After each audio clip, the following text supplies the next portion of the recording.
character. Absolutely. It was a good test of character, and they survived it. You know, when I saw that first half, you know, there were a lot of mistakes here and there. They could have gone ahead on several occasions. You know, Falaye missed a setter just after they conceded the goal. The goal was against the run of play, and the way the marking was very porous, very porous. I mean, 3 Equatorial Guinea players could have scored that goal. There you go. I said the defensor should miss it. The second guy would score. The third guy, how could that was poor marking from Steven Eze. You know, an it was error. A corner. It was a corner, but they would have picked their man. That's what I'm saying. That's why I'm surprised. They just left 3 players free.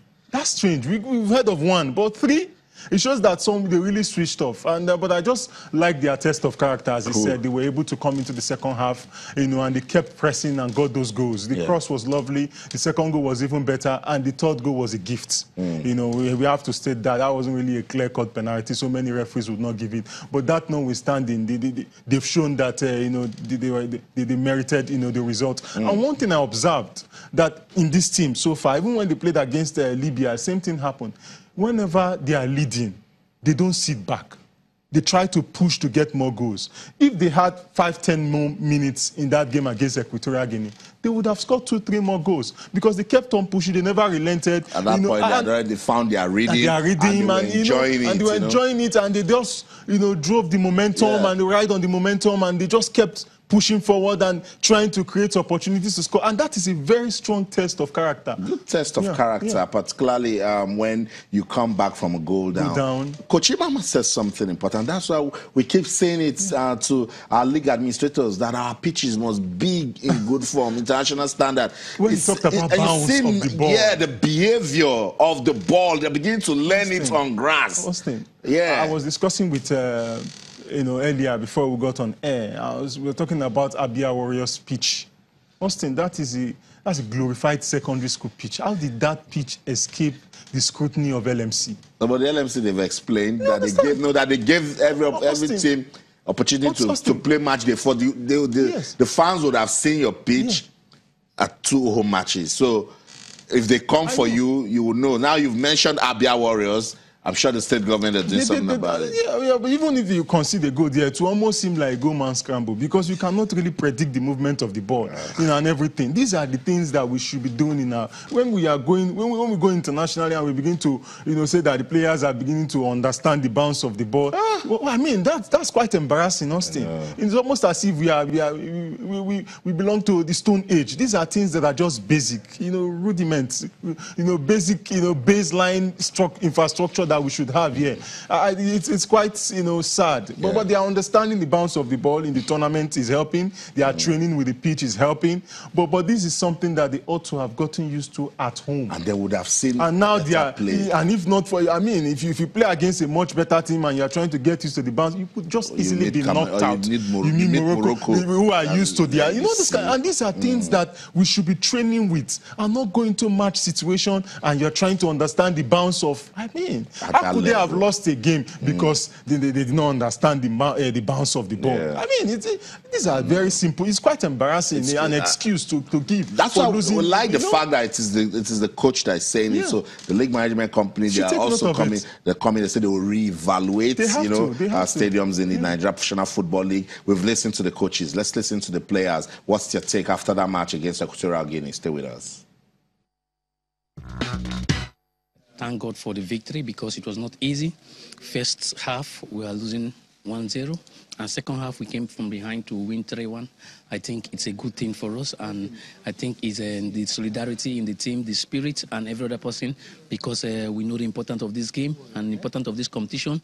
And thank God we've topped the group, and now we look forward ahead of our game against Angola. Now we can see everybody is happy as we are going, and I think it calls for celebration in our hotel because everybody will be focused ahead of Angola, because I know we beat Angola again by the grace of God.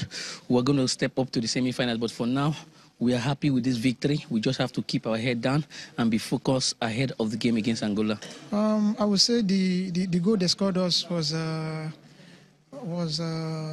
stuff that woke us up. You know, we didn't expect it, although we know the game is going to be difficult. But them scoring us first, hey, we told ourselves like, hey, we have to come up and make sure we win the game. I think we're getting better in every game, so we're going to face it.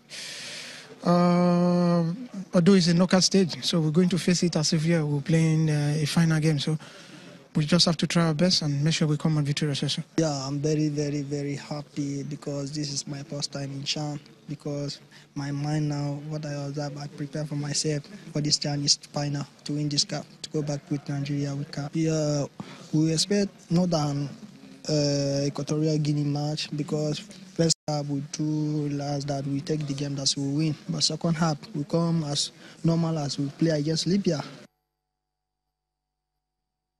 So that's it. The players are excited about their qualification. And Joseph, was a bring on Angola. It could be DR Congo. They keep saying Angola. You know, it is their choice. I think Angola maybe at this stage looks very much like a safe bet. You know, they might end up as runner-up from the other group and Group D.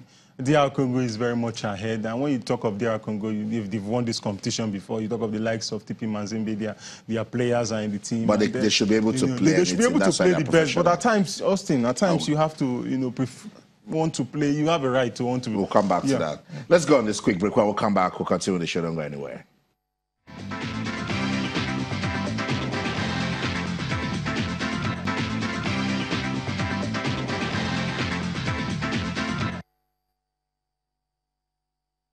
Welcome back to Sports Tonight on Channels Television. We're taking a look at what's going on in our world of sports. We're still monitoring what's going on at the African Nations Championship, but we're hoping that, well, the players, Joseph, and they're hoping that Nigeria gets to meet Angola in the quarterfinals as well. But yeah, he was saying that if you're a quality side, you should take on quality teams. Let's get on with the show now. I'll find out what's going on with Mkhitaryan. Yes, he has joined Arsenal, and everybody seems to be talking about that swap deal. What's your take? Make him move into Arsenal. A great move for Arsenal. He's a great player and very creative, very, very quick, and eye for goal. Knows how to play in short spaces, and a great player and very, very intelligent, known as the Pele of the East. Good dribbler and a very consummate, finisher. And I think it's a good choice. Good choice. Let's hear what Arsene Wenger has been saying about this new player. We lose a world-class player and we gain a world-class player. So how efficient will that work? That will be down to the performances of both players, But overall, I think Mkhitaryan has the qualities to integrate our game, and but he's based a lot on movement and technical quality.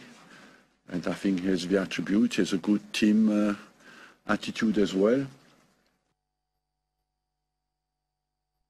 Okay, so that's it. Arsene Wenger still dishing out some belief in his new player, but he's saying that Mkhitaryan may have suffered a dip in confidence after a largely disappointing time at Manchester United. But he's a professional. When he gets on the pitch, I'm sure he's going to get the job done. Updates coming from the African Nations Championship has ended. The game between DR Congo and Angola has ended goalless. So yeah, we got our wish. You have the Angola. We got our wish with Ezenwa. I think if their mind is already positioned towards playing Angola, it's good for them to play Angola. At least they know what to expect. So psychologically, they are prepared for it, and they will start preparing in earnest. The game against Angola will not be easy. They are a top side, and they came second in their own group. At this stage, it's a knockout stage, so it's a winner takes it all. So I know that this team, with the rate at which they are improving per game, I think they should be able to get the job done against Angola. That's right. Let's just give you quick updates from the Australian Open. Yes, Chongyun has become South Korea. Okay, let's just run through the quarterfinal fixtures from the African Nations Championship before we go to Melbourne. It's now Morocco taking on Namibia. Zambia will play Sudan. Nigeria will play Angola. So the team will go back to Tangier and then play Angola, while Congo will take on Libya. At the Australian Open, Chongyun is telling us a fantastic story. The guy has been a giant killer since Novak Djokovic out of the competition, and now he's still powering on, but he'll be meeting Roger Federer in the semi-finals. I must say thank you so much, Joseph, for stopping by to talk sports with us. Always a pleasure, Austin. And of course, you, wherever you are in the world watching Sports Tonight on Channels TV, we love you so much for your time. Keep talking to us on Twitter, Channels_Sports, Facebook channels, Sports. That's the show for the team. I'm Austin Okonakpan. In everything you do, remember, keep talking sports. Bye for now.